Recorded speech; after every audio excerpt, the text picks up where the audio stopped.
I decided to use baking chocolate for most of the decorative elements, in particular for the seashells and the seahorses. I performed a few experiments up to a week before to get a feel of the materials.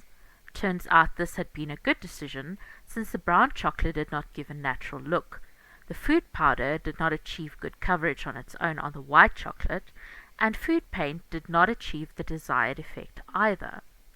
I placed brown sugar, star-shaped sprinkles, and the completed shells on a cake plate. Some icing sugar on the outer edge of the plate helped to prevent the brown sugar from falling off when the plate was moved. Next I created an oyster from fondant and painted it with food powder.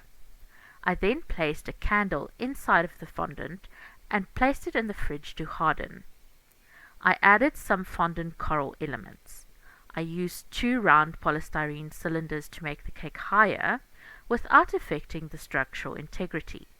I rolled out some blue fondant and placed it on top of the cake. I used white fondant to create the spinner dolphins and used food paint and food powder to complete them. I added colored meringues to resemble waves, added the seahorses to the side of the cake, and covered the sides with blue candy floss. Note to self and to others, candy floss eats itself.